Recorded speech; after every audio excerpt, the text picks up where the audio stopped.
Thanks for tuning in to the Movie Know-It-All podcast, part of the Know-It-All Network. For our past listeners, thanks for following us as we make this transition. We have lots of things in store, so stay tuned and be sure to follow us on Facebook, Twitter, and Instagram. We're also launching Patreon with exclusive content like early access to brand new episodes, feature-length movie commentaries, and more, all for as little as $5 a month. If you're new here, be prepared for foul language, truth bombs, bad impersonations, and stuff you can't find anywhere else.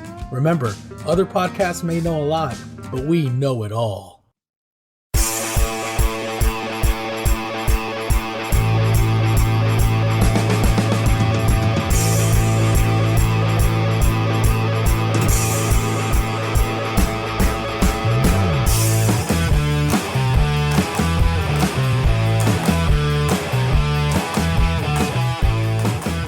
Hello, everyone, and welcome to the Movie Know-It-All podcast here on the Know-It-All Network. We are your hosts. I am Will. And I'm Bob, and run! So Christ. those Aussies, man. Those Aussies really know how to get the didgeridoo going, huh? Man, so like, I heard this like stand-up comedian. It was like on a reel on Instagram the other day, talk about how like it doesn't matter what Australians do, that he can't, like, he wouldn't be afraid of anything an Australian said. And I'm like, I mean, he must have made that joke before this fucking movie came out. Yeah. Because holy shit. Like, I mean, have you seen the creatures that are in Australia, man? Like, seriously, they're not scared of anything, man. you've got to write They got something spiders really the size scary. of dogs, dude. You've got to write something really scary when you live in Australia Yeah. and the monsters just wander into your yard and house. Yeah. Man. Like, So we're talking about a pretty new movie. This movie came out like a couple months ago, called Talk to Me. As of this recording, a couple months ago, September 2023. Called Talk to Me, directed by a couple of newcomers. Like, this is like their first movie. Yep. They're known for their stuff on YouTube. I haven't seen any of their YouTube stuff, but like, I tell you, man, and it's kind of fascinating how a lot of filmmakers are found on YouTube now. Yeah. A lot of them. Like Andy Muschietti was discovered on YouTube. Yeah, Like, and James Wan and Leigh Whannell. and these guys, the Philippou brothers, I think they're twins. I think so. I don't know. And like, they did something with, like, I haven't seen any other YouTube videos either, but from what I gather, like, based on this, like, they must have the most like, these guys are true talents, because you give a true filmmaker a budget, no matter how small, and they'll make something out of it. They'll make something out of it. And like, man, you want to talk about a movie that's limited to like no really special effects, mostly makeup. Like, Dude, I don't see a lot of man. I don't see a lot of CGI in this movie at all. I see a lot of fucking homemade prosthetics, a lot of homemade like contraptions, camera movement, like very familiar camera lighting, movement. Like very familiar lighting, like a budget of nothing. That goes to show you that if you can write something really interesting and original and fucking scary, like, and you can get the right actors to convey it, man. Yeah, and if you can guess, what would you guess off the top of your head the budget of this movie? I'd go fucking $9 million. Okay, based on the makeup, based on the special effects, the lighting, the trickery, and the camera movement and everything, what would you guess? And the quality of actors, by the way, because the actors in this movie are freaking top notch. The fucking quality. Yeah. I would fucking. So what would you guess? Like, I'd say $9 million. $4.5 million was his $4 million Australian dollars. So I don't know what that converts to in US dollars, but $4.5 million from the in Australian dollars. But also, they got, the thing about Australia is that they have a very, very, very supportive film commission. Yes, they do. That helps filmmakers get budgets. Them, New Zealand, Canada, like, yeah, man. They're very good about getting you a budget out there if you want to film out there. So they have mostly unknown cast. I think the biggest name in this movie is Miranda Otto, who was what was her name in Lord of the Rings? She was in Lord of the Rings, so she's like from Yeah. there. She's an Aussie. She was in The Chilling Adventures of Sabrina. Yeah, Like she's And- probably the biggest name that they have in this movie. yeah, and she like honestly, she has a small role compared to everybody else in this movie. The main actor in this movie is a Sophia Wilde. This is also her first big budget Hollywood movie. And I pray Or it's not her first big last, budget. man. She's a talent. It's not going to be her last. I can guarantee you it's not going to be her last. Here's the thing about modern day horrors, especially A24 films. Mhm. And I'm not, and when I say something like this, I'm not shitting on movies like Winnie the Pooh, Blood and Honey. Okay. I will. But, which or I'm not shitting on Friday the 13th or anything like that, you know. to take nothing away from Terrifier. To take nothing away from that brilliant cotton candy of a movie. This movie does exactly what I've always said horror movies need to do more of. Mhm. It makes you care for the characters. Holy hell. So dude. That's the when worst part things about it. happen to them, so when bad things happen to them, it makes it even worse, or it makes you feel emotionally the fear that's happening to them. You feel the fear that they're feeling because you have this connection, this emotional connection to them. You know? So I'm gonna have to preface the continuation of this by saying, like, to our listeners out there, guys, please don't let this be the first thing you hear. Don't let us be the guys that spoil Talk to Me for you. yeah. Like, please rent it. Like, rent it, Yeah. buy it. It's worth. If you like horror movies, buy it. It's worth the purchase. This is one of those movies that I think I can watch multiple times. There are Yes. very few movies nowadays that I can actually watch multiple times. Like Dungeons and Dragons is one of those movies that I watched the first time, and now it's one of the movies that I put in the background. I Or gotta like watch that if I want to watch something, like I'll put on Dungeons and Dragons because it's so damn good. I think this is one of those movies that I can like sit, drink a beer, and watch again, because it's got a lot of things that I think you will catch on a second watch. Yes, dude. The more you watch it, the darker the movie gets. Yeah. Like, the worse you So- feel for these characters. Mhm. Like, you grow to like them very quickly. They're very fortunately for all these actors, they're all so likable. Yeah. All of them. Even the unlikable characters, you don't want the horrible shit that happens Mhm. in this movie to happen to any of them. I wouldn't wish the events on this to my worst enemy. Yeah. Like, this is one of the most fucked up movies I've ever seen, and it's one of those things for me that fascinates me because it's all really young people and teenagers. They are Yeah. very fucking young. I think the oldest actor was like 20. Like, I think the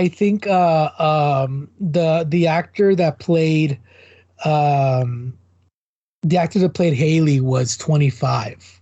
okay, And I Like, think she- I think they were the oldest. Yeah. they look like a teenager. They look like one of the youngest ones. Yeah. Yeah. And everybody else is like 19, 20 years old. you Yeah. know? But here's the thing. And this is the thing about young people in horror movies. They always or most of the time come across as like just a bunch of like jerks or unlikable spoiled little brats. The characters in Yeah. this movie are kind of that way, but they come across more as natural. Like, they're not like that Yes. as a character. Like, their character isn't like that. They're just like that because of the inexperience that comes with being a young person. Right. So, like, so for those of you out there who've seen the movie, you know, and again, I don't want you guys to be the first ones. I don't want us to be the ones to spoil this for you, but we are going to get into spoiler territory very quickly. So right off the bat, go watch it. Check it out. It's an hour and a half movie. It won't take much of your time. It's brilliant. It's great. Go watch it. Okay. Yeah, stop and come back. But Yeah, like, please come back. please come back. Don't ever leave us. But like, yeah. So this thing, what happens is there's somebody who has this mummified hand that was given to them by somebody who's already used this thing a lot and didn't know what to do, so they just gave it away. And what happens is you put your hand in this hand and you say, talk to me. Something from the other side, and you don't know where it's coming from, but something from the other side, and I mean heaven, hell, purgatory. It connects you to the spirit world. It's a dead person comes to you and you see them. When you say, talk to me, they appear in front of you. You're the only person who can see them as long as you're holding the hand. Then you say, I let you into this entity, and it possesses you. You have 90 seconds with it inside of you that you can break away from it safely. After 90 seconds, the thing tries to stay behind, which is fucking terrifying. That's already terrifying enough. Whatever happens to these kids when they say, I let you in, is euphoric. Yeah. They come back from it, feeling like they've just been blasted with endorphins. It's a drug. It's essentially a drug that wears off in 90 seconds so long as you break the hold or somebody breaks the hold for you.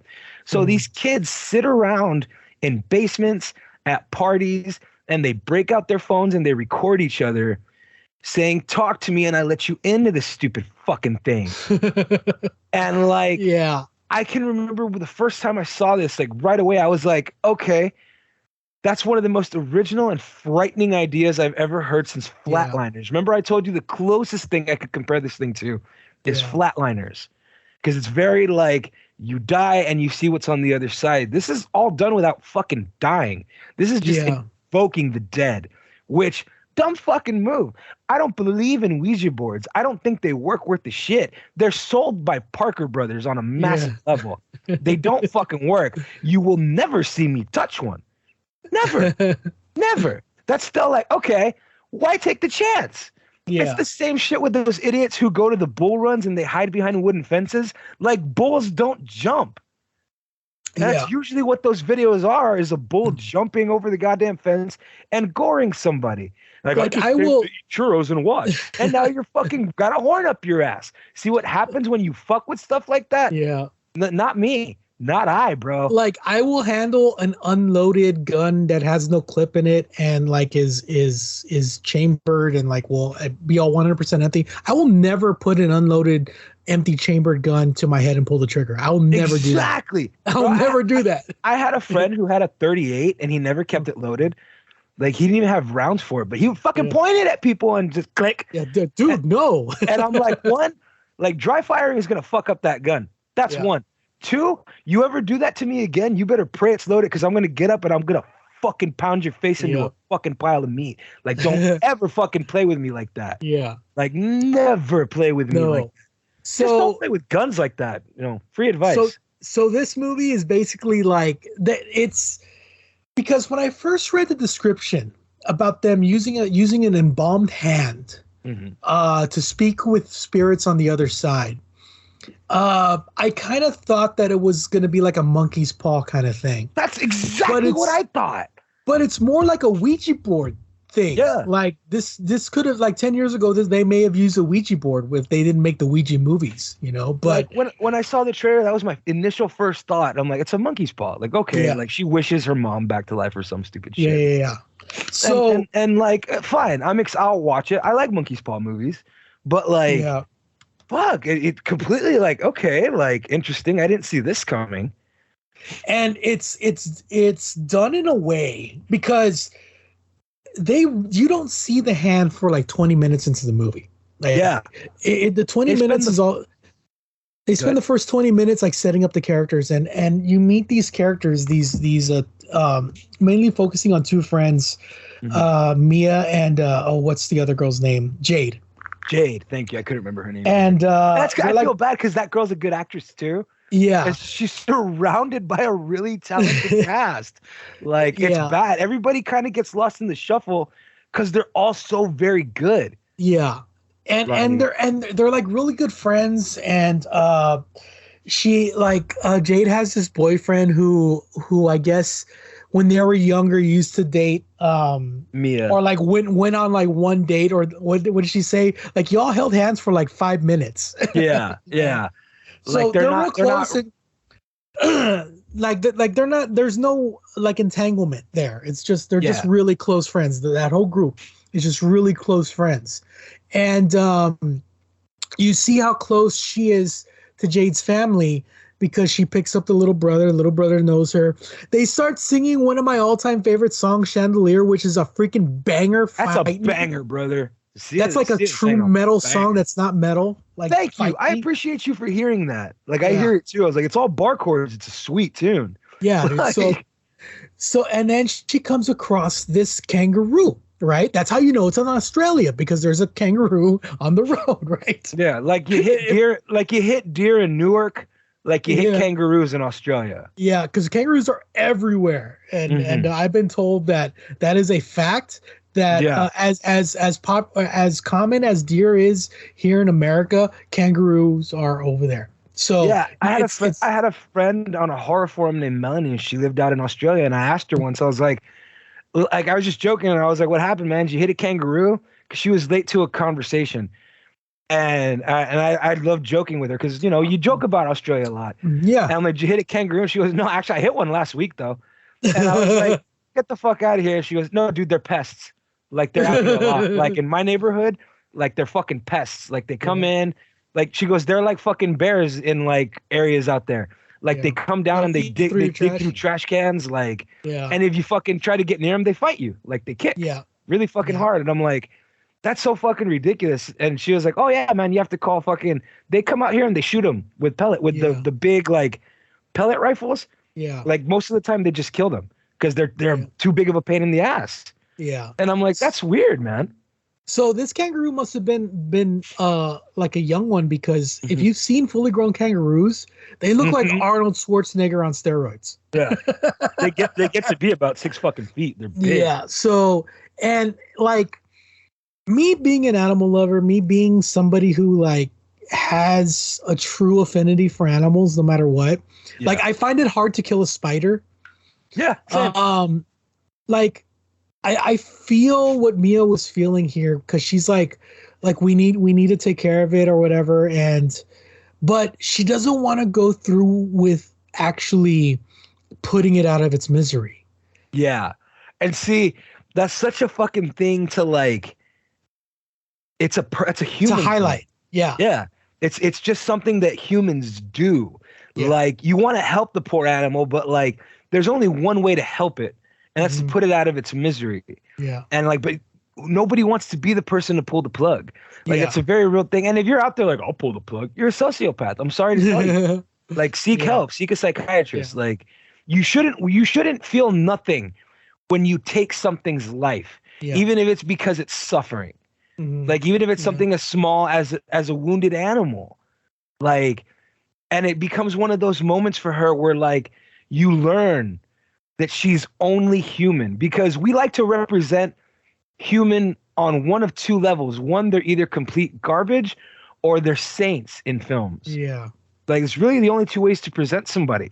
And this moment was really, really human. Like, you know what? It sucks. I'm sorry that it happened to the poor animal. We just need to go. Like, it's going to die any damn way. Like, yeah, it could die in the next 5 minutes. It could also take the next few hours to die. Yeah, and she's like, somebody else will come by. Know. Yeah, either way, it's somebody else's responsibility. Let somebody else deal with this. Like, I can't deal with this right now. And that's a human thing. Like, we experience that with fucking friends and shit like that sometimes. Like, a friend is like, man, I'm just not feeling really good today. I'm feeling down in the dumps. And it's like, that sucks, dude, because I feel really good today and I don't want to have that conversation. Like, I'm sorry. Like, I'm really, really sorry. Like, don't want to have that conversation with you. I've had, and I hate being that fucking down on a human level Homo sapien. I've fucking been to strip joints before where the strippers start telling me their life story and I'm like, holy fuck, I don't care. Like, that's not why I'm here. Like, I'm sure you're a really nice person, and I'm sure if I met you like prior to this, like with clothes on, we probably would have gotten along. I'm here for one thing. I'm sorry. Like, I feel it's gross. It's really gross to think about. It's an asshole thing. It's a human response. Like, sometimes we're feeling a certain way. They were having fun singing in the car together. Like, and then the reality of like this thing is dying on the side of the road hits, and it's like, dude, I just wanted to fucking drive home and like have a laugh. And I don't want, because you fucking, in some places where you call and you report an animal, they tell you don't move. Wait there. Yeah. Wait right there. Like, it's easier to spot you and your car than it is to spot an animal that's already dead on the side of the road. Yeah. Like, so don't move. We'll be there when we can. You know, some people are like, we'll be there right away. Some places are, we'll be there when we get a chance. Just stay there. And like your whole shit is fucked now. All because you try to do the right thing. Yeah. And like, that's the saying, no good deed goes unpunished. It's a human thing. Like, it really is. And this was the no good deed. Like a no good deed moment. Like, fuck that. I was on my way to a party tonight and I want to take my friends with me. Like, I don't want to deal with this fucking kangaroo. And like, it kind of triggers her in a way because you find out that her mother committed suicide or passed away. As far as she knows, she believed. Yeah, as far as she knows, her mother passed away of an accidental overdose. Yeah, and she has memories of her father trying to break down the door to the restroom, and she says that she saw her mom's fingernails, and that they were bloody and covered in splinters from her trying to get out of the door. For her trying to claw out the door. Yeah. So she's got this memory of her mother. She's I wouldn't say estranged from her father, but her and her father kind of have a strained relationship. Like her father keeps trying to reach out to her, but she's like, you know, not really embracing of him or trying to have any type of that kind of conversation with him. Yeah. Maybe because she blames him. I don't know. It's a traumatic event. And sometimes like, it's weird. Like, some people just don't like to talk through their trauma. That is how they deal with their trauma. Yeah. Like with fucking, like my dad was the type of person that when something affected him, he just locked it up and buried it. He didn't like to talk about it with anybody. And I understand, because I have that same mentality sometimes, but I was also very fortunate to have my mom, like, for most of my life. So like, my mom taught me to like fucking talk to people, let them know how you feel. My dad always kind of looked at things, and my brain does it a lot when things get really bad. Like, is there anything that anybody can say to you right now to fix it? No. Okay, why waste your breath in their time? Yeah. Like, just deal with it. Just be a grown-up and deal with it. That's how my dad took on everything, though. Like, everything. When his mom died, when my grandmother died, he didn't fucking talk to nobody about it. He didn't want to talk about her. Like, at all. Like, it's some people just like, okay, they're here, they're gone, I don't want to talk about it anymore. Yeah. Like, and there's two ways to look at it. Like, there's one thing where like, no, nobody can help me, so I'm not going to bring it up. Or like what I admittedly do, I'm not going to bring it up and I'm not going to tell you about it because I don't want to burden you with my shit. Right. I'm not here to ruin your day, so I'm just going to keep it to myself, you know? So now you have this awkward situation between a father and a daughter who were never really close to begin with, and that happens. Like, you all kids will fucking, you know, that's the term daddy's girls and mama's boys. Like, kids will fucking find their parent that they relate to better. Like, my whole fucking life, I related much more to my mother. Like, because my dad wouldn't let anybody in, and that's okay. Like, he was fine. Like, he wasn't fucking a bad father or anything like that. But he buried things deep inside. And like, you can kind of tell with this situation that the dad just wants to move on while Mia isn't ready to move on. Remember, she wanted to go do this thing where she like did the talk to me with the hand. That's what she wanted to do in celebration of her mother's Remembrance Day. Yeah. Like, that's very true. That's a thing where like she was willing for the first time since her mother's death to go out and do something, you know. And I also look at it like with the thing with the father was that some people can say like, oh well, you know, he's probably trying to protect her, right? Because as far as she's concerned, she didn't. Yeah. So as far as he's concerned, or as far as she's concerned, her death was an accident, and her father knows better or knows something that she doesn't, and he's trying to protect her. And see, that's another one of those things that, like, I understand. See, my whole life, my dad told me that my grandfather died of cancer. Mm-hmm. Okay? That's what my dad told me I'm gonna let some personal shit out there. But that's what my dad told me. Mm-hmm. Okay? I was 17 when my stepmom let it slip that my grandfather committed suicide. And I was like, really? Like, I didn't know that. And they're like, yeah, he had really bad depression his whole life. My dad had undiagnosed depression. I know it for a fact. I'm diagnosed with manic depressive disorder. We just come from a long line of fucking sad motherfuckers, I guess.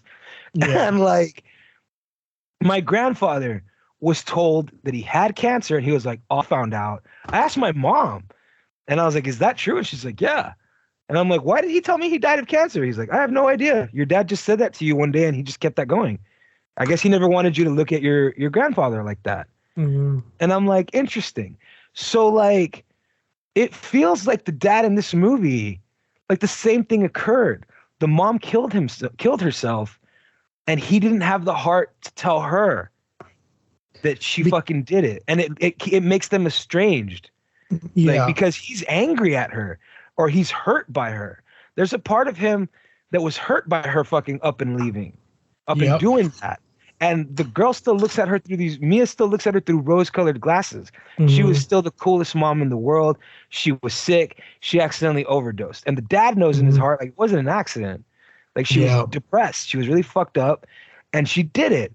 And like, there's this unspoken thing about it between them that causes Mia to go and live with her best friend, with Jade. Mm. Like, she moves in with Jade and her family. Her mom, it's Jade, her mom, and her little brother Riley. Oh, poor Riley.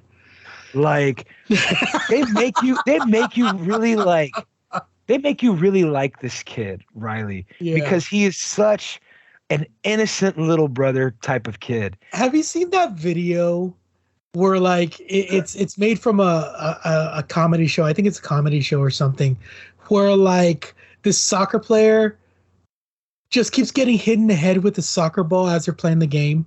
Yes. Yeah, I've seen that video. Is it soccer or is it volleyball? I think it's volleyball. Volleyball, yeah. Where that one guy keeps getting repeatedly hit in the head with the ball. Yeah. That's Riley in this movie. God. Like, yeah.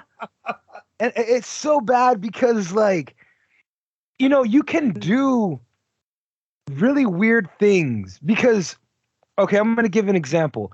There's a moment in the new Chucky series. I'm not going to say what episode or like what season or anything like that, but there's this episode that involves a little kid, and he's very much like a little brother to one of the characters, and they introduce him for like one fucking episode.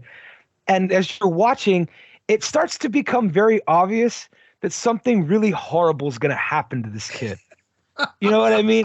Like, when I grow up, I'm going to be a doctor and save cancer. I'm going to make sure cancer never kills anyone again. That way there'll never be orphans, and we'll all grow up with our moms and dads. And it's like, he's going to die in the most horrific manner. Hard. Yeah, it's like his nickname may as well have been Dead Meat. And like, so like, here's the thing. I came up with a formula that'll cure world hunger and cure cancer. I also have a suspect in the JFK assassination. Like, you know, infinite free renewable energy. Infinite free renewable energy. Like, you just know something bad's gonna happen. So like, this writing, oh, my mirror.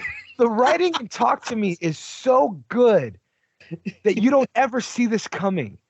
You know something bad is gonna happen to one of these, to one if not all of these people, but not on this kind of a level. Not on this level. You think everything's gonna happen to Mia, right? Yeah. So like, and they really kind of show it, because the first time she does it, they find out because she shows Jade a video telling her she wants to go to this party. She's been invited to this party, and these kids grab this mummified hand and they start talking. Dead people talk through them. And everybody's like, horse shit. It's a load of crap. That's not how that works. Like, come on, dude. It's fake. They're doing it for clout. And she's like, okay, well, fuck it. I don't care. I want to try it. I want to go find out like how this works. Like, if it doesn't work, then it doesn't work. Who cares? We wasted what? Like an hour? Like, let's just go. So she's like, fine. We'll go to this stupid thing. And Jade's little brother Riley's like, I'm going with you.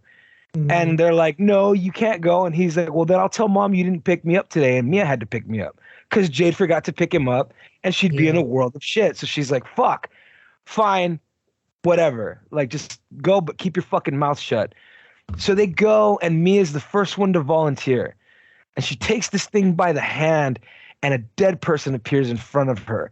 And I gotta tell you, I love the way they did the dead people. Like, that was covered in mud and like pus.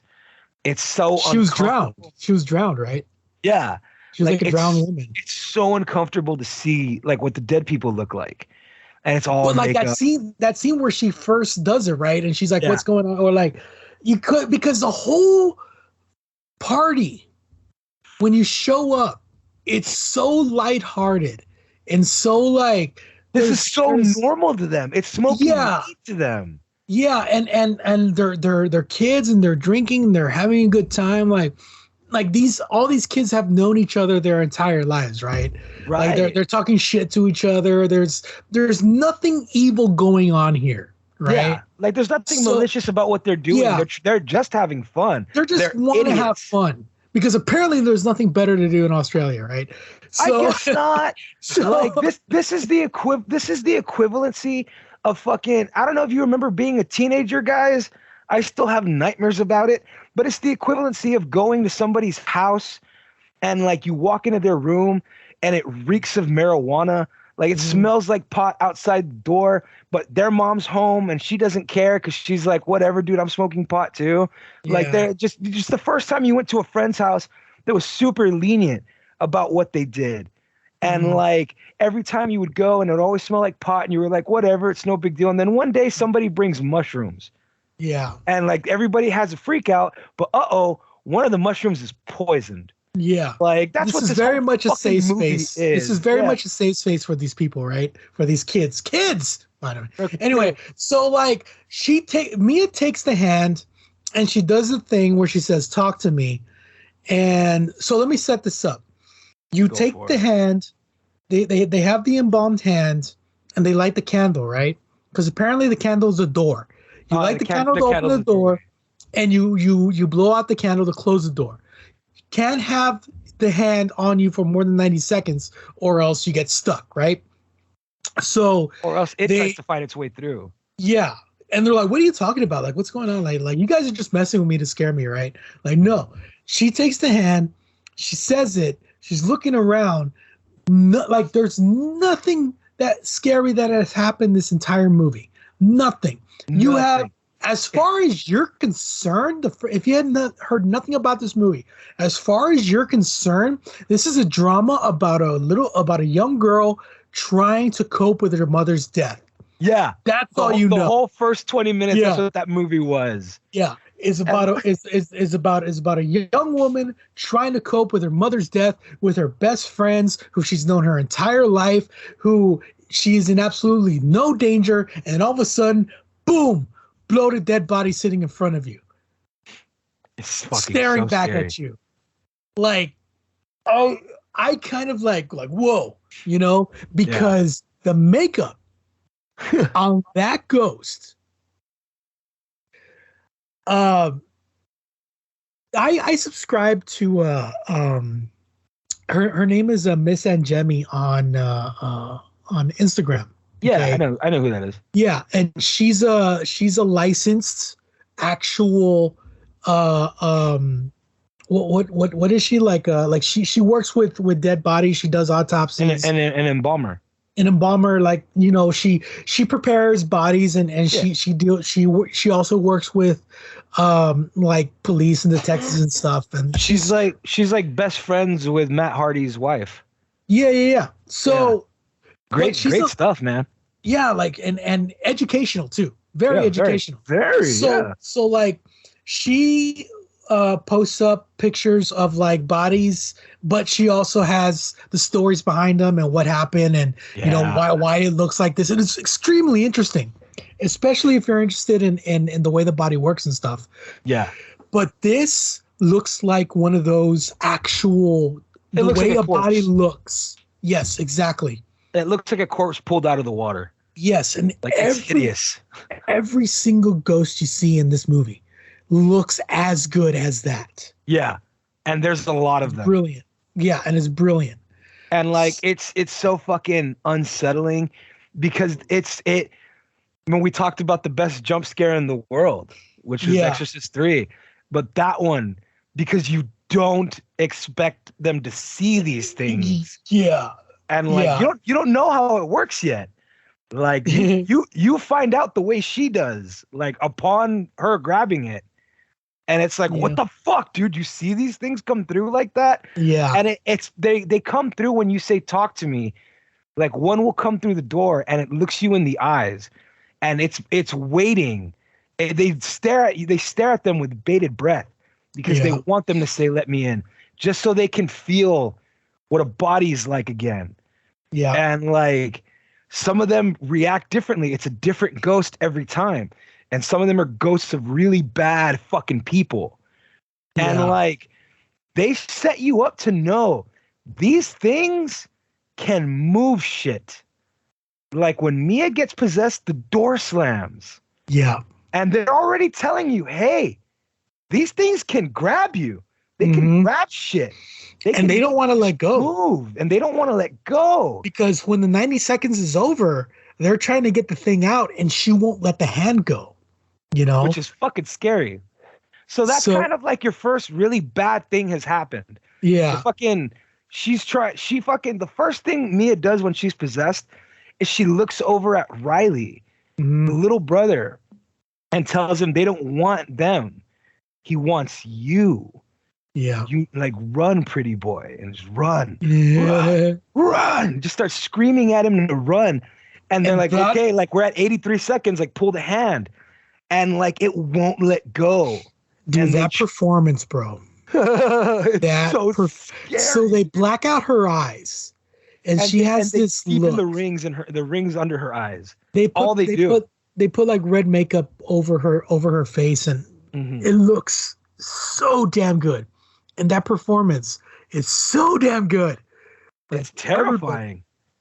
So what we're gonna do real quick is we're gonna take a break and we're gonna go in deeper into the plot of this movie because right now it gets bananas and does it?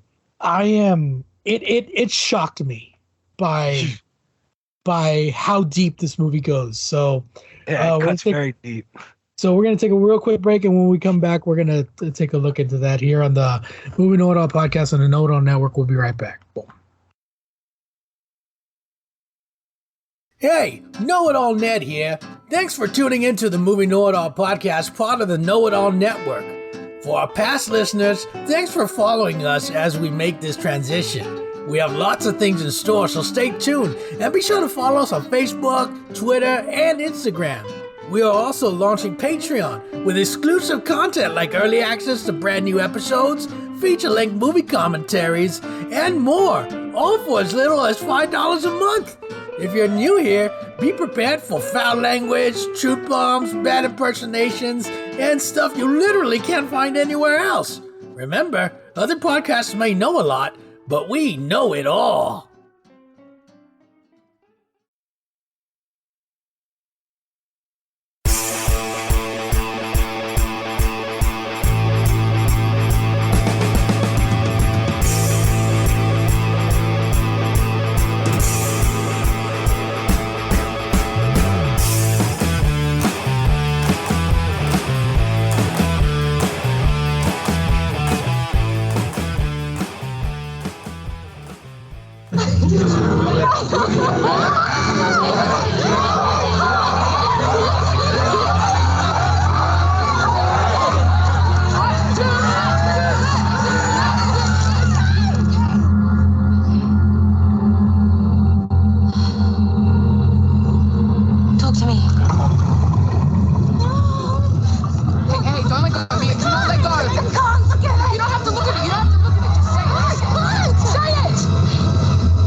let you in. I let you in.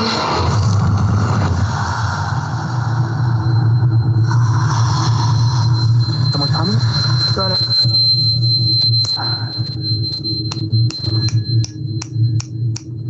There you are.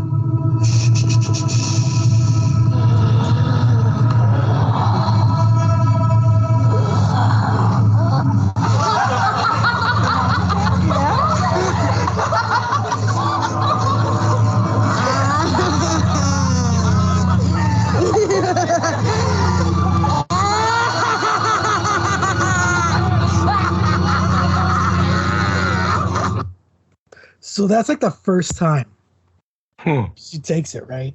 It's so fucking That uncomfortable. whole scene, like, oh god, like I said, the performance. So that's like the first time Huh. she takes it, right?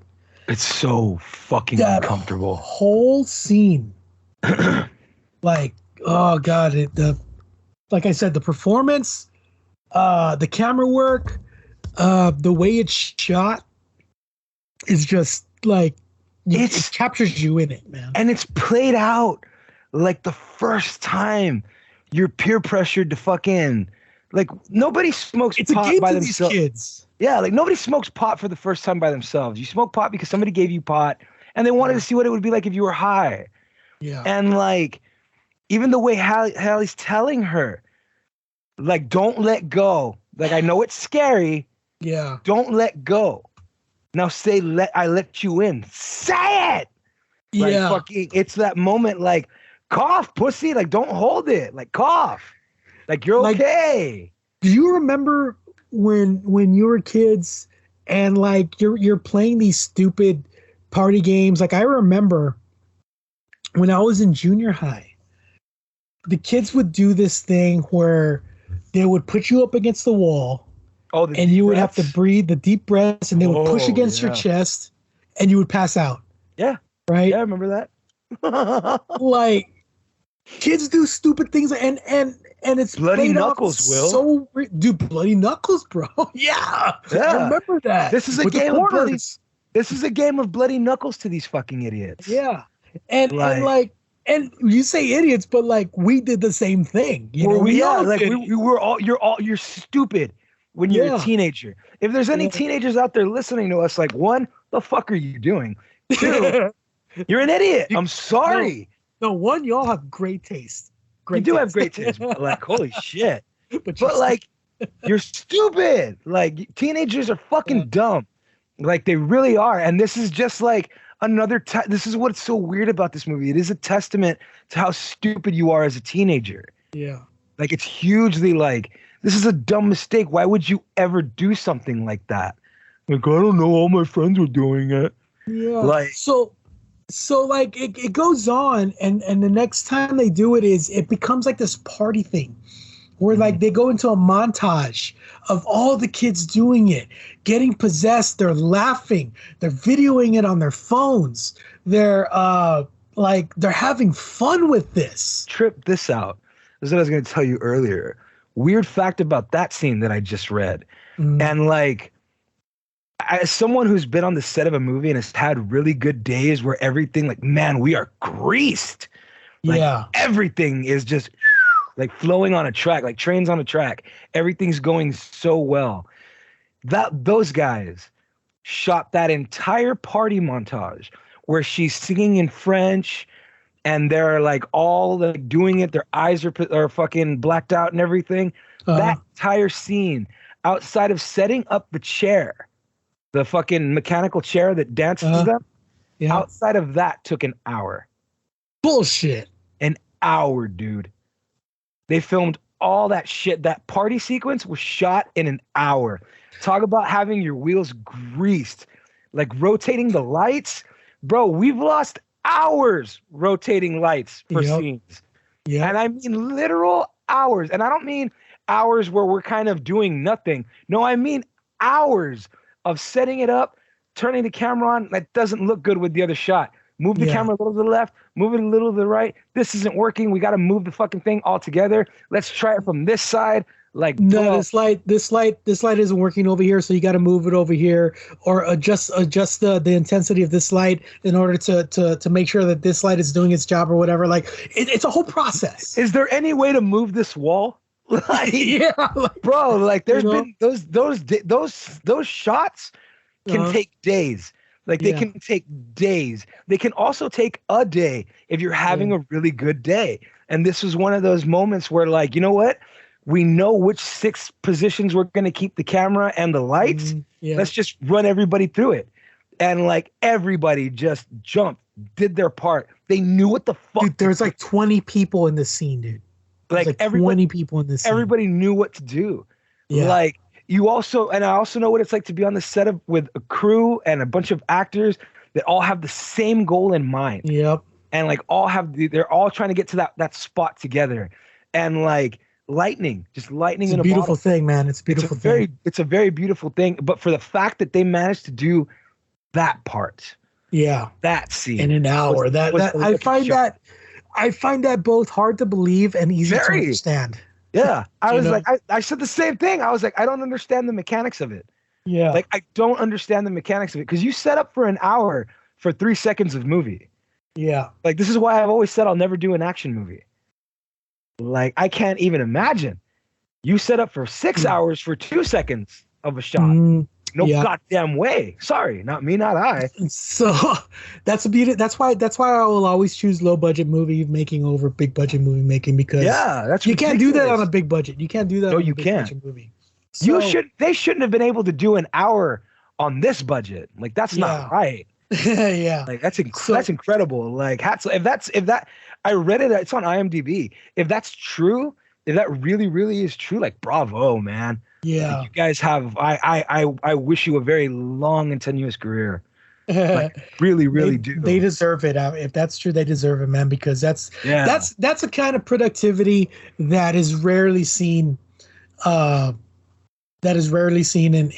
budgeted movies today. Because So- I don't give a shit if you learned under Steven Spielberg. He was your personal fucking teacher. You can't be taught to shoot shit like that in an hour. No. Like, that's fucking everybody fucking covered in grease going through the gears together, man. Yeah. Like, So- impressive. So let's get to the heart of this story, which is the character of Riley. He's the younger brother, right? And he's not the annoying younger brother. He's like At all. He's a sweet, like, kind-hearted, endearing little brother. honestly looks up to his sister, who honestly looks up to Mia. Like, Yeah. And there's see, they could have done a really, like, cliche thing where he has the big crush on her and Yeah. all this stuff.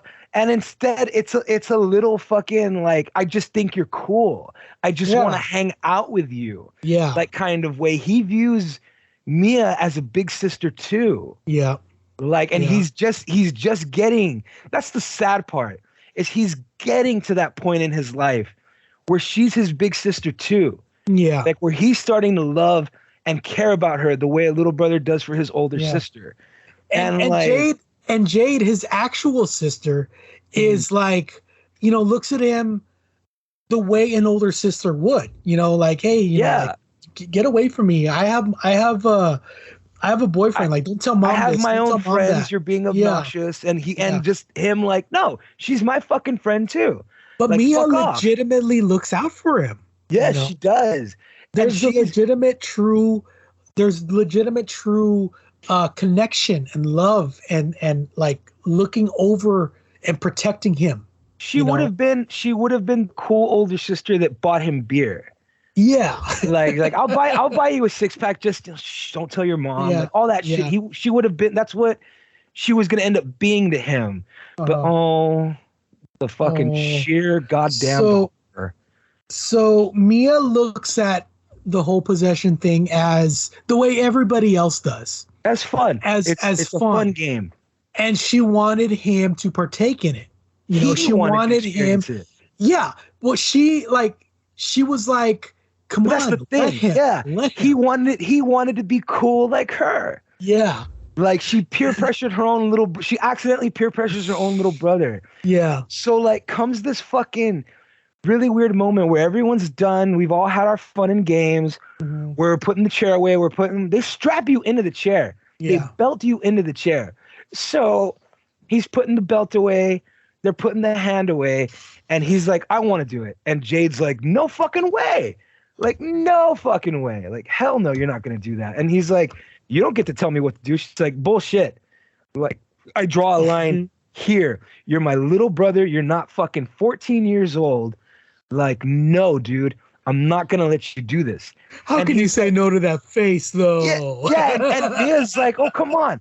And Mia playing devil's advocate, the dumb idiot. What if we only do it for 60 seconds? Yeah, And, like, that's any better. Right there, right when she said that, I was like, oh, no. Like, you can already feel the hands grab your heart getting ready to rip it in half. Like, Oh. dude, that's like saying just a little heroin. You'll be fine. Like, just 60 Dude. seconds, Jade. It's okay. It's not a big deal. It's just 60 seconds. And she's like, Yeah. dude, like, I don't know how to tell you this. He's my little brother, not yours. I'm putting my foot down. I said no. And she walks out of the room, like, end of conversation. Like, no, Yeah. like, get your shit and let's go. I'll meet you at the car. And he looks over at Mia, like, come on, dude. Like, be cool. Don't be fucking Jade's friend. Be my sister. Like, be badass. You've been cool this whole time. Like, you sleep at our house. You eat our food. Come on, dude. Give me 50 seconds. Give me 50. And, like, she's like, 50 seconds, Riley. And everybody's like, yeah, all right, Riley. And they strap him in. He grabs the hand, no hesitation. You can see he's nervous, but he's excited. He wants to know what this is like. He's part of the cool kids. And he's smiling. He's got this big, dumb smile on his face. Yeah. And he goes, talk to me. And in a moment of like sheer Gary Oldman, he uses his face and his smile just fades into fear. Like This whatever, he's seeing something that he's not supposed to be seeing. Like, fuck a dead body. He recognizes this dead body. He knows who this dead body is. So And he doesn't want to say to Mia, dude, I think I'm looking at your mom. So here's the thing, and this is what's covered later or a little bit later on in the film. Mhm. These spirits can imitate other spirits. Yes, which is terrifying. So You don't learn that till later. they know that they're going to let this kid go in 50 seconds. So what did the spirit do? Turns his head over to Mia Oh, and starts talking to her in a way that they know Mia would recognize as her mother. it's so gross. It's so gross to think And about. This And like kid, hold on. This kid's performance, Oscar worthy, dude. For with real. the tear coming down his face, and like the amount of emotion, pure emotion, coming off of this kid's head, off of this kid's face. It's The insane. interaction is so genuine that you cannot blame her for believing that this is indeed her Bro, mother. the first time I saw that, like I didn't realize that I stopped breathing. Yeah, I didn't realize it until like I gasped, because you do gasp yeah, very soon. Like, and she's telling her that she's sorry, that she never meant to abandon her. And she's like, Mom? And right when she says mom, Hallie's like 40 seconds. And she's like, no, wait. And it's that's like, where it all goes down. That's and where if you start counting from there, Yeah. dude, and you're like, oh my God, dude, like this kid's got like 50 more seconds before like, oh my God. And the scene drags on for about 30, 40 seconds further of like 30 or 40 seconds longer than he should have been holding on to the hand. And like, he was holding on for over 90 seconds. yeah, and you're like, oh God, no, like, and he just starts like shaking, and you're like, what the fuck? And he slams his face like Oh, God. fucking terrifyingly hard it's into the table. disgusting. His face, like Oh, God. fucking terrifyingly hard it's into the table. disgusting. It's how such a hard. soft, wet thud. It's Yeah. gross. And like he just keeps doing it over and over again till his face starts bleeding. And like he reaches into his own fucking eye socket and starts squeezing his own eyeball, trying to He pull it Marilyn Manson's that shit, dude. out. And he's like, it's snarling, like this ghost has him. Like this Yeah. spirit has completely taken over him, and it's gonna rip him apart before it lets him go. And they try pulling the hand out of his hand, and the whole chair slides across the room, like next to a fireplace. And he starts slamming his face into the brick fireplace. And it's like, fuck, dude. And his sister runs in, and like this thing takes the body and leans it really far back. Like, you know, he's about to deliver a death blow to this kid's skull. And this little girl throws her hand on top of it, and he slams his face as hard as humanly possible into her hand. Yeah. And like they pull the fucking embalmed hand out of his, and he's gone. Like he's just fucked. And they take him to a hospital and have no idea how to explain to anybody what the fuck just happened. Like it's mortifying. And it's funny because like the scene before they go to the party, the mom's like, are you gonna have a party? He's like, no, we're not. Like, the mom comes across as She's such a smart mom. that's the other thing too. They make you understand that she's very, very quick and smart, and she sees right through all the bullshit. Like that game she plays with them when she goes into Riley's, where she asks Jade and she asks Mia if they're throwing a party, and they're like, no. And she fucking goes to Riley's room. And she goes, hey, what time's the party? And he's like, what party? And she goes, the party. Mia already told me. And there's no party, Mom. And he goes, guys, like it's fine. Yeah. Like they already told me. I know you weren't supposed to tell them. What time is it though? And like just bullshitting him. And he's like, Mom, there's no fucking party. And she goes, I swear to God, if you get drunk tonight, I will kill you. And his little friend is there. And she goes, I'm talking to you too. And he goes, if there's a party tonight, I'm definitely getting drunk. Like he's a real little asshole, dude. And it's like, but she's smart. Like she didn't go ask him. She just fucking, hey, what time is the party? Like that's something my fucking mom would have done to me. And I would have felt for it. But she knows, right? Like she knows. She's not dumb, and she knows. I got neighbors. They're going to tell me everything. Yeah. So like this sets off a chain reaction of things. How do I describe it without sounding cliche? Like there's nothing cliche about this movie. That's the problem. No, but like she goes down this rabbit hole of, is she crazy? Is she actually seeing these things? Mm-hmm. Is she actually seeing and having conversations with her dead mother? And now she begins to suffer the consequences of staying longer than 90 seconds. Because she goes back and she tries to do it again to talk to her mom. She tries to get back in contact with her mom. Right?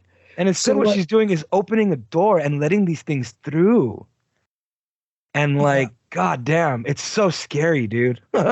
and the emotion that she goes through of trying to talk to her mom, and her dad is like they're also trying to find out what's wrong with her. And then the guilt that she feels with what happened to Riley. It's all coming down to her, you know? And they think that she gave him drugs and made him snap. Yeah. So like she doesn't want, like the mom doesn't want her near Riley. Like she won't let him in the hospital. Understandably. Yeah. I wouldn't let any of those fucking kids near my kid again. Ever. Yeah, like, if something like that ever happened. Like fuck off. Like I don't care how many times you slept over at my house. Yeah, like I don't care if you go home, go to hell for all I care. Just get the fuck out of my house. Yeah. Like no. It's terrifying. And like now because this thing can imitate her mother, it keeps coming to her and like telling her like to do certain things. And it's like it's eating away at her sanity. And they kind of show you the results of that in the opening scene of this movie. Like, because we kind of glanced over the opening scene. Yeah. The opening scene comes hard. I kind of did that on purpose so that we can get to it at this part because there's a connection there. There's a very real connection. This isn't just happening. Yeah. Like, so the way the movie starts is this guy is at a party and he's looking for his brother. Yeah. And he's asking around, like, where's my brother? Where's my brother? Have you seen my brother? And like, he finds him in this guy, the party host's room. He's locked himself in his bedroom. And the brother kicks the door down to get to him. And like, it's this whole thing. He's like, I'm calling the cops, asshole. Like, who's going to pay for that? Like, it's a party. Like, you're breaking my mom's door. Yeah. And like, you feel the party going around. You hear the music. I'm sorry for any of our Australian listeners. I love you guys. Anyway, we love your accents a lot to the point where it's embarrassing. Yeah. This is why I'm trying not to do that at all through this, because like, I feel like joking around with the Australian accent really takes the piss out of the movie. Like, because it's hard to imagine. It's my coping mechanism, dude. Yeah, and it's hard to imagine. Like, the way I'm talking about it, if I were to tell you all this stuff and then be like, and now picture everybody Australian, I might ruin the movie for you. Yeah. But no, but here's the thing, like, you kind of don't notice it after like 5 minutes. You don't notice it anymore. But yeah, so like, he's breaking down the door. He's literally kicking the door down to get in, and he finds his brother sitting on the bed with scratches all over his back. Yeah. And he's just sitting there. He's mumbling to himself. So he picks him up and he's taking him out, like, let's go home. And understandably, he's noticing everybody with their phones out. Yeah. And he's like, hey, like, stop filming us. Stop filming this. A very weird commentary on our times now. Yeah. Like, because this kind of a situation wouldn't be happening at a party without people recording it. Exactly. It will Nowadays, yeah. And it's such this weird, uncomfortable moment where he's walking him out of the room and he says, Dad says you're not real and you're trying to hurt me. He's like, Dad's dead, dude. Like, calm down. Like, and you realize this dude's been talking to his dead father. Yeah. So who he thinks is his dead father. And like, he gets mad and he's yelling at everybody to put their fucking like cameras away, and people aren't listening. You're not gonna listen. No. And like, bro, if I was at a party and that was happening, I'd record. I'd get the fuck out of there, dude. I'm sorry. I'd get the fuck out of. Well, when what happens. Yeah. Like, when he starts fucking like swinging at people and like telling them to get the fuck away, like, it's a very human moment. Like, dude, this is embarrassing, dude. Like, something's happening to my brother. He's very clearly having a mental breakdown, and you're filming. Like, this isn't the appropriate time. But you can't convey that when you're freaking out the way he is. Like, he was freaked out and worried enough about his brother to rip somebody's door apart to get to him. Mm-hmm. So like, you already know he's got a temper about what's happening. Like, he's worried as shit for his brother. Yeah. And fucking, he's shooing them away. And when he turns around, his brother stabs him in the stomach with his big butcher knife. And everybody, like, holy shit, like, clears and runs away. But everyone doesn't leave. They're still staring at him. Yeah. And he fucking walks out of the house, and there's people outside that just witnessed this, and they're staring at him, and he's holding the bloody knife he just stabbed his brother with, and he stabs himself in the fucking face. Yeah. And it's hideous. So here's the thing. Here's the thing about human psychology that a lot of people may not know about. There is a mechanism in our brain that stops us from doing something like that. Yeah. Okay. From fully hurting ourselves. Like there is a mechanism in our brain that will stop us from going hardcore into hurt. Like, sometimes you can subdue it. Sometimes you can, like, stop it. Or there's a mechanism in our brain that will stop us from going hardcore into hurt. Like, sometimes you can subdue it. Sometimes you can, like, stop it or momentarily stop it. But you can never, like, when a person can't just stick the knife in their head. Yeah. It can't. It wouldn't work. It's impossible because it's like tickling yourself. You can do the motion, but your brain will slow itself down. Yeah. Okay. Same thing with stabbing yourself. Like, you can't. It's impossible. And it's hold on. Shut up. My cat's in heat again. Oh. But like, and it's the same thing with like Riley slamming his face into a thing. Like you Yeah. can't slam your face like that. No, you Like can't. it's like trying to drown yourself. Like by sticking Yeah. your head under a thing of water, you'll stop yourself. Mhm. Like the human mind will fucking try to preserve itself and like stop. And fucking like it's such a fucked up like scene because you kind of expect something bad to happen. You don't expect it to be that. Yeah. Like So we see the aftermath, or right at the beginning, we see what's going to be happening with Mia, mhm. because that's what happened to that guy. Yeah. And you So- see where it's going to end up. Right? Yeah, this is kind of So- where you're like, oh fuck, that's the route Yeah. she's on. So there's a scene where she's in her house. She's talking to her mom, and her mom is telling her, "There's only one way you can save Riley. There's only one way." Yeah. Right? And you hear her dad trying to break down the door. Yeah. And the entire time, her mom is like, "That's not your father." Yeah. Like he's lying to you. And like he tells her, like, look, Mia, like the sad fact of it is your mother committed suicide. Mm-hmm. Like she left a note for the both of us, and I feel bad because I've been hiding this from you. Mm-hmm. And like she shows it to her, but by this point, she's already been talking to her mother, and her Yeah. mother's like, I didn't kill myself. I didn't kill myself. Mhm. Like implying the dad did it. Yeah. Like, which is so fucking weird. And like it's unsettling. And like in her mind, she still believes her mom. She's still very Mhm. connected and attached to her mother. Yeah. Like this hand is now her addiction. She steals it at some point. Mm-hmm. Like after Riley hurts himself, she steals the hand. Like imagine that. Like imagine all this scary shit is happening where everybody else rushed the kid to the hospital and Mhm. she remembered to grab the hand. She grabs the hand. So Right. It's So- so weird. the climax of this movie it's so crazy because she's under the impression that in order to save Riley, because she's got this vision of him being in constant pain Yeah. and this need to protect him and to look after him, like feeds into her need to go and save him by killing him. So She thinks that she needs to kill him in order to save him. So trip this out, and this is why I'm waiting on a Blu-ray. I'm not gonna buy the first Blu-ray that comes out. Mm. Trip this out. That scene where Mia is shown when they're in the hospital, Mhm. and a little dead girl comes to her, and it's like I can show you where he is, Mhm. and like she follows her, and he's in this Paradise Lost painting of hell. Yeah. Where like everybody's on top of each other. Like there's no Just ripping room, each other apart. there's no room for anyone. And they're all tearing each other and scratching at each other and pulling pieces of each other off. So this scene goes on for about 6 seconds in the film.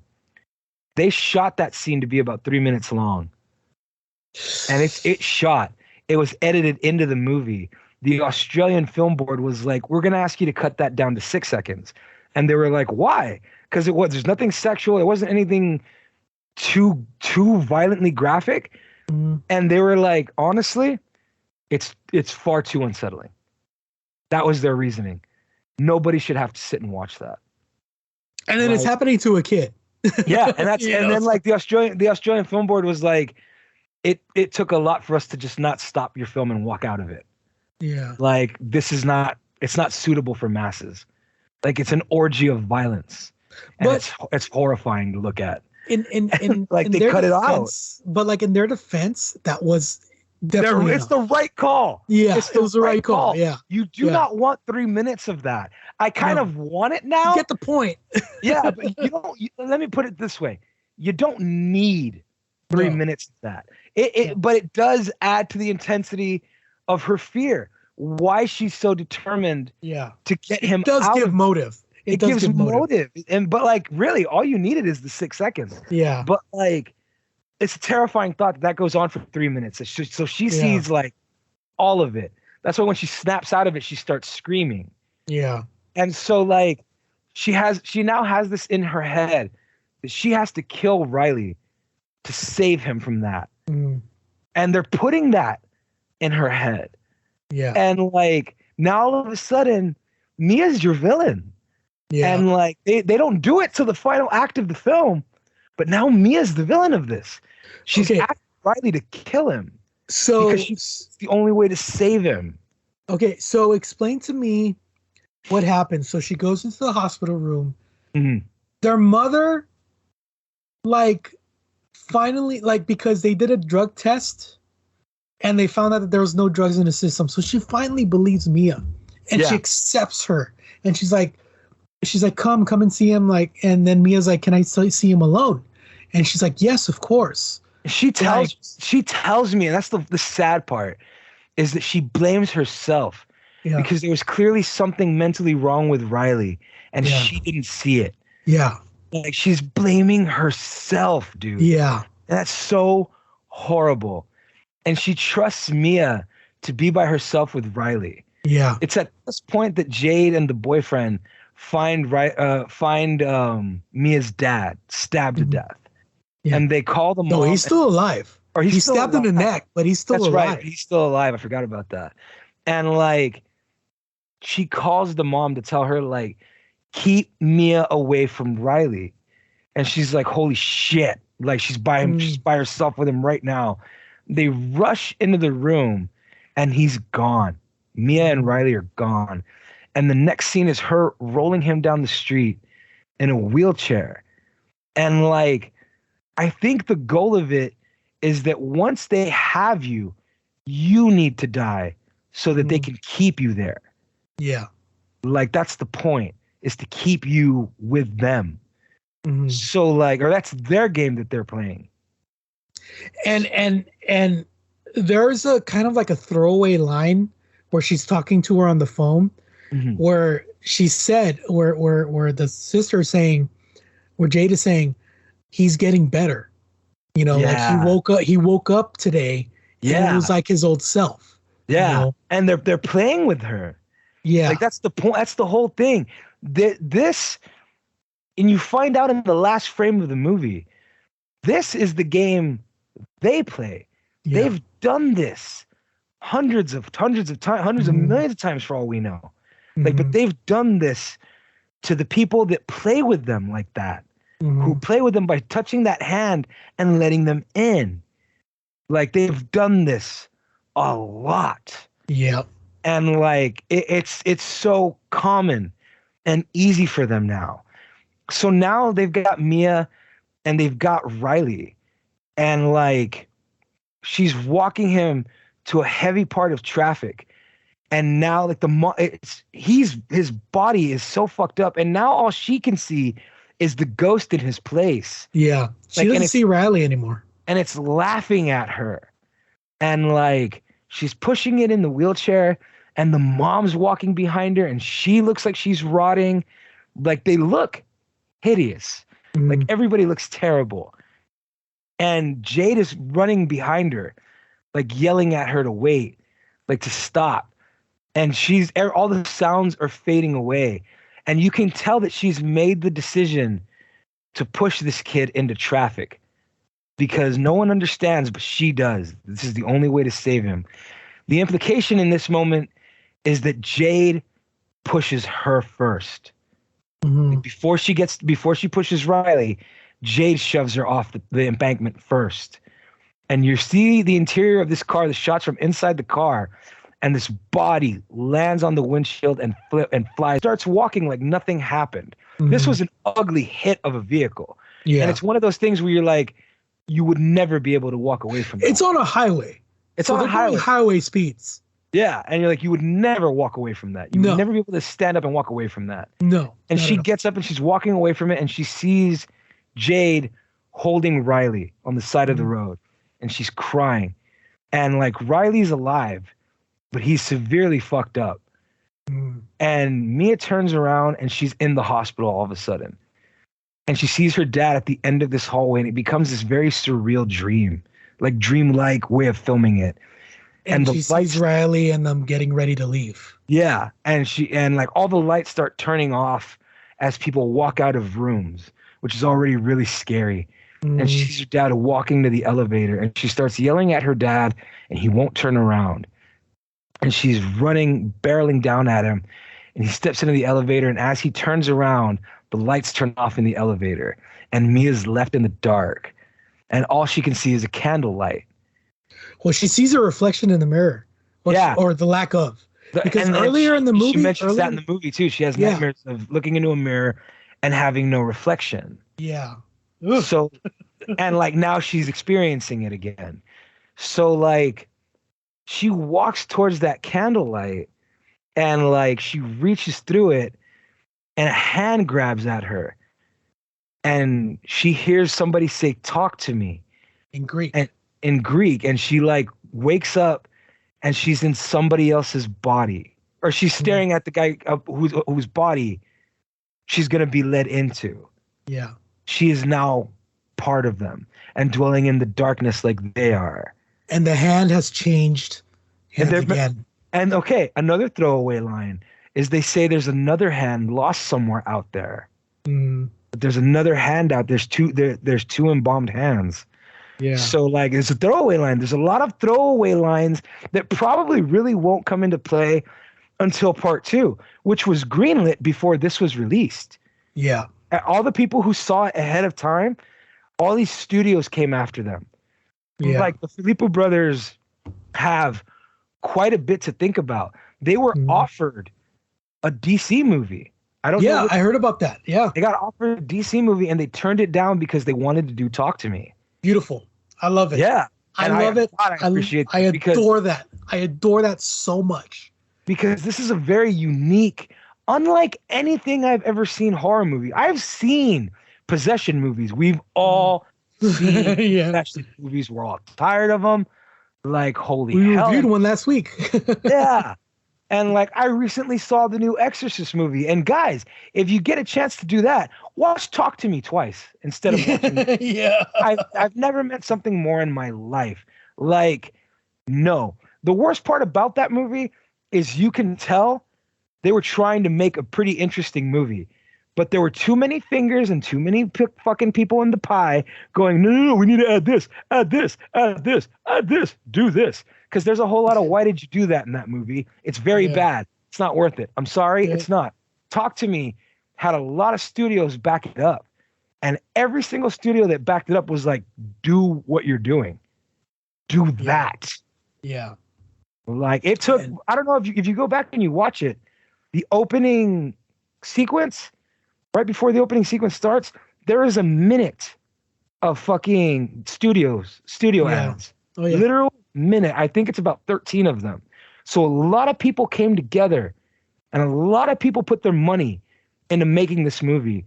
And for a couple of first timers, they got a lot of trust. And I do mean a lot. They trusted them very much to fucking do what they're trying to do with this movie. And man, what a unique and fucking cool horror film it is. I sing the praises of it to anybody that'll listen to me. Like I fancy myself a bit of a horror connoisseur, and I don't mean to be a cock about it. It's just the truth. Like I like horror movies. I really do. It doesn't take much to be a connoisseur of horror. Just watch horror movies. Like that's it. And I have seen some really unique movies. I have seen some movies that are so different and unique, and no one takes notice to them. I still to this day will fucking like watch The Autopsy of Jane Doe. You've never seen anything like that before. Nobody's doing shit like that movie. Like that was intense. This is the same thing. No one has done anything like Talk to Me. Like you have not seen a horror movie like this before. And a lot of people saw this movie. This movie made $90 million at the box office on a $4 million budget, dude. That's insane. That's the kind of fucking like kickback that you want. Yeah. That's the kickback you want. Like you get if fucking somebody if I were to tell you give me $40 million, I'll give you 90 next year. And like it's a guarantee. Like motherfuckers would be in line to give me $4 million. Absolutely. Like, man. And like you said, the sequel has already been greenlit. It's cleverly titled Talk to Number 2 Me. Yeah. I hope they change that, dude. I hate it when movies do that. And I'm I have a feeling this will become, it'll be an accidental Paranormal Activity. Like Paranormal Activity was a really good standalone movie. It was very scary, Like very Saw? unique. Yes, like Saw, very unique, like very cool. I don't really need to see any more than that. I get what's going on. Like, no. You need 9 fucking sequels is what you need, and they'll browbeat it to death. I'm sure there's a whole, like, by the time this shit is over, it'll be a whole body that they have to put together and like burn it to get rid of it or some stupid shit. I don't know. You know what, man? I don't think this movie needs a sequel. It doesn't need anything. But I think that these directors have bought enough good grace from me with this movie for me to trust them with another one. Absolutely. In this franchise. So Like, I'm going to give it a chance. I will trust them with anything that they do. Yeah. I have a feeling that at some point someone's going to offer them a big remake and they're like, okay, but you can't do this. You got to do this, but don't do that and do this. And it'll happen. And I hope they stick to the guns. I hope they stick to the guns. I do too. Like, but here's the thing. Like, Oren Pele tried to stick to his guns. There's only so much money they can dangle in front of your face. James Gunn and Leigh Whannell tried really hard to stick to their guns. And Leigh Whannell wrote 3 of the Saw movies. He wrote 1, 2, and 3. And he was like, guys, stop. Part 10 just came out. Literally, part 10. I watched it. I hated it. Like, bro, they deviated from fucking what you watch these movies for. Do you not watch them for the torture porn? Like, they fucking removed the torture porn aspect of it. And I'm like, this is stupid. It was really them for the torture porn. Like, they fucking removed the torture porn aspect of it. And I'm like, this is stupid. It was really, really fucking bad. But, like, what do you do when you get that far in these stupid fucking movies? Like, Tobin Bell, it's supposed to be before Tobin Bell ever did part 1, and he's older than dirt.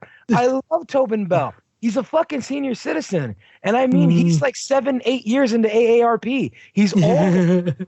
Like, he's an old guy. Like, stop. I appreciate them not powdering him to death with makeup. I love that in Saw, like, how do we make him look younger? Have him wear a backwards cap. That was fucking but fine. Like, how you do, fellow kiddos? I appreciate the low effort. It's such an Always Sunny in Philadelphia thing. But this movie, like, Talk to Me, hasn't ventured anywhere close to that kind of territory yet. I would never blame the Philippou brothers. If there's 8 Talk to Me movies, it's not their fault, dude. You can only be an independent filmmaker begging somebody for $100,000 for so long before somebody dangles fucking $30 million in your face and like, that's yours. If you just let me make these movies and you're fucking named every single one in name only, you'll be an executive producer and you'll make fucking, I'll give you fucking 10% of whatever the movie makes. Excuse me? 10% of whatever the movie makes. So I mean, if that happens, like, they'll be in good company with like Wes Craven and John Carpenter. You know, like they'll be in good hands. It's fine. How do you blame Wes and John? Right? Yeah. How do you blame Wes and John? Fine. You can't. It's the same thing with the Philippou brothers. I'm already like, bro, like when you like the way fucking Metallica used to say when you're a sellouts. Every single arena we go to, like, that's okay. It's not my fault that there's too many people to fit in the garage. Yeah. Like, it's just the way it is, man. So that was Talk to Me, man. New classic, dude. Like, I haven't felt this good about a horror movie since Hereditary. Am I right? And I mean that in the best way possible. Like, didn't I tell you? I was like, it's so good. It's like, so fresh and so good. God, this is a good year for horror movies. I know I say that every year, but like this year, I'm really happy with everything that's coming out. Brother, you had mentioned before that like it's hard for you to come out with the worst movies of 2023 or 2024. Like, I don't know how we're gonna do that list. Like, honestly, I haven't really seen I've seen some bad movies. I have. Like, goddamn, have I seen some bad movies. But like, so I'm sitting here and I'm like, bro, can I think of 10 really bad movies that I saw this year? Yeah. And like, it's kind of hard. I can fucking think of 30 really good ones. Yeah. Like, off the top of my head, dude. Like, bro, even like this past week, I saw a Shudder original movie called When Evil Lurks. Holy shit. Mad original and insane. Fucking a new Hell House movie came out. I don't know if you've seen Hell House LLC. I haven't.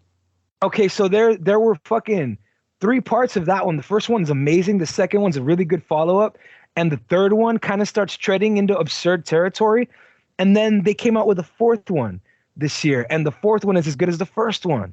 Damn. Like, they're fucking scary. And like, the formula didn't change. If anything, it went back to its original formula. And buddy, it works. Like, creepy noises and footsteps will take you a really long fucking way if you know what you're doing. You And know like, exactly how to do it. like the kids are all right, dude. Like, they want new horror movies and they're making them their damn selves. And man, they're knocking it out the park, especially this year. That's like, awesome. 2023 has been fucking incredible for fucking horror movies. Like, it really, really has been. So yeah, man, talk to me. One of the best movies of the year. I know Halloween's over, but guys, check it out as soon as you can. It's going to go down as a classic. So hey, Bob, where can people find our awesome podcast? I'll happily tell you where people can find an awesome podcast, but I got to ask you a question, Will. I Yes, got to sir. ask you a question before we end this, before we wrap this up. Yes, sir. What do you think about showing this movie to a young kid? Because there's no nudity no. and there's not as much blood as you might think. There's blood, Yeah. but like, is this movie too intense? Is it too scary for you to watch with your young kids? There is the scene where Riley is bashing his head. There's two Yeah. scenes where he's bashing his head. I think maybe like you can like cover them up or fast forward or whatever. Other than that, I have no problem showing this movie to a teenager. Okay, a teenager, right? Yeah, A teenager, yeah. I believe. I mean, because like, Not as their first horror movie though.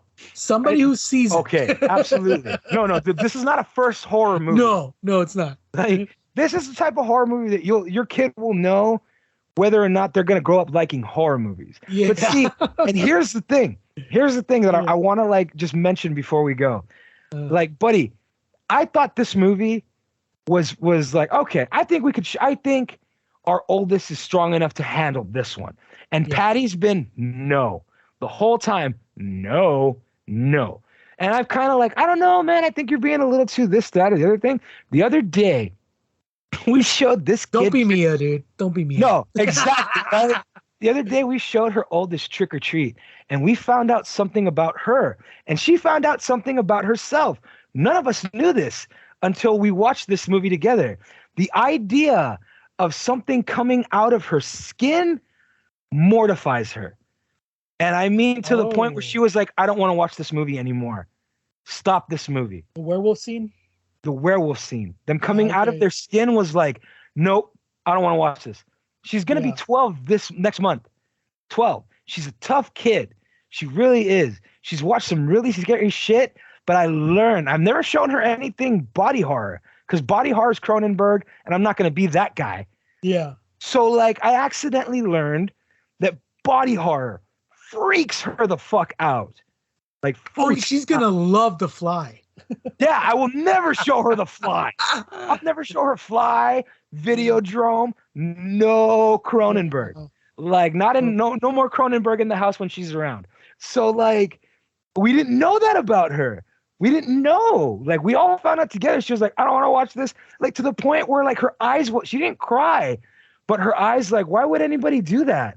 Then Like, she would why would lose her shit with this movie then. Yeah, like, why would She would somebody lose her tear shit their with this skin movie, off? And, yeah. like, you know what? I don't want to see what happens when she watches somebody intensely hurt themselves. I will not lose her shit with this movie then. Yeah, like, why would She would somebody lose her tear shit their with this skin movie, off? And, yeah. like, you know what? I don't want to see what happens when she watches somebody intensely hurt themselves. I will not reach be. I for will their not- eye and try to pull out their eye. Like, no, Yeah, no. so like here today on the podcast, I will not be. Putting it out there. I will not be the stepdad that lets my kid watch Talk to Me. Yeah, Like, but no. you see what I mean when I'm like, I think a kid could handle it. Like you had said, Yeah. a teenager Yeah, could handle. yeah. Like I would not show a Yeah. young kid this because there's no boobs or like no. gore. Like there's blood, but there's no boobs and gore. There's no nudity. Yeah. There's no gore. And Yeah. it's like that's kind of some people's only rule. Mhm. Like no fucking over the top gore and no nudity. That's kind of our rule when it comes to horror movies. Yeah, Like it can't be too violent. And you're right. There's only 2 really violent scenes, which is why I'm a jackass. Like, maybe you're right. No, Like, no, after now that you know that she's not into body horror, no, she's not gonna be able to. Like, that's because that Trick or Treat's not a body horror movie. No, It was a body horror moment. But I realized as a step that I'd never shown her anything remotely close to body horror, and it is not for her. yeah, Big time. So like, that was a mistake on my part. And like, being a fucking parent is hard. Even a step parent, it's a bitch. So like, be careful when you show your movies to your kids. yeah, Watch this first. Determine whether or not your kid is mentally powerful enough to handle it. But like, I'll put it this way: don't feel bad if they're not, because this is an intense movie. Don't feel bad if you're not equipped to handle this movie. It's dark. Exactly. It's very scary. It's a genuine, new, original kind of horror movie. I can't hype it up enough. And if you're listening to this, then you know you're hearing us on Spotify. You're hearing us on Podbean. You're hearing us on my personal favorite Good Pod. I've beaten the Pavlov this week anyway. Like, you love us, you need us, you can't live without us. Come back every time to listen to what we think about fucking movies. You know we're right. So and guys, and guys, check out our Patreon, man. We throw us a couple